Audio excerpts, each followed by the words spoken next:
most of what we were taught in school was just wrong. It was just propaganda. And I can give you one example. You can go online and read Herbert Hoover's memoirs. Just look at 1931. If you're a foreign exchange, read it.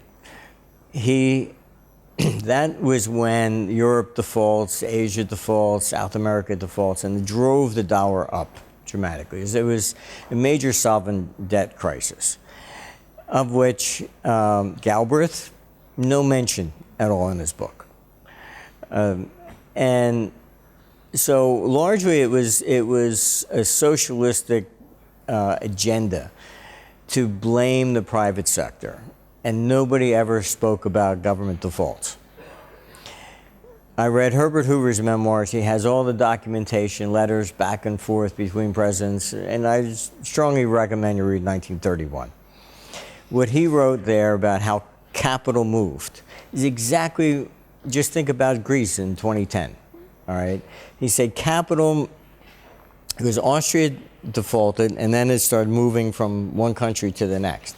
And he said that capital acted like a loose cannon on the deck of a ship in the middle of like a storm, a hurricane. He said it was shooting off in every which direction so fast they couldn't figure out where it was going next.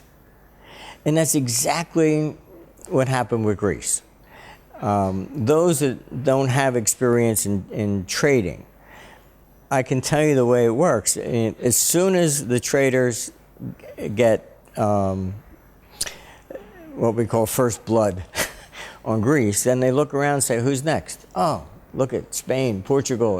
Then they immediately go and they start attacking the others because they see the first one work, so then they start looking at who's next.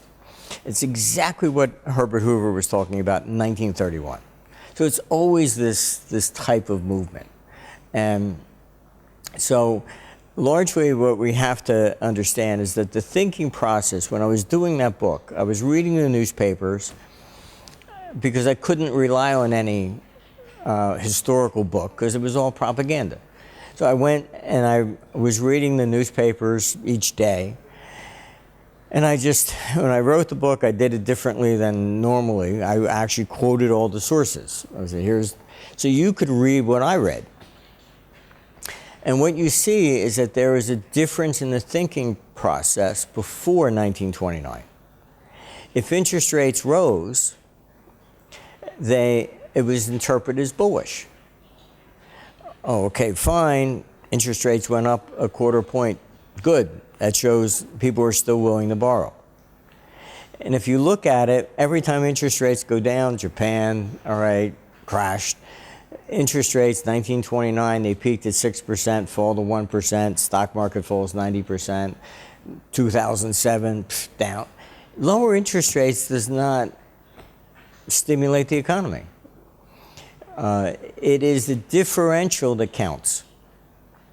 If you think you can make 20%, you'll pay 5, 10. If you don't think you're going to make 1%, you won't pay 0. So it's what you think you can make. If there's no confidence in the economy, that's what counts. So the central banks, Einstein said, you cannot solve a problem with the very thinking that created it. And you can see it happening. They're lowering interest rates. Okay, 0 didn't work. Let's go negative. They just keep going in the same direction and figure, well, we'll charge you 20% unless you're going to spend your money.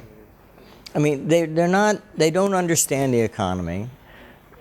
Politicians are the worst at that, and they're the worst at currency. They do not understand currency.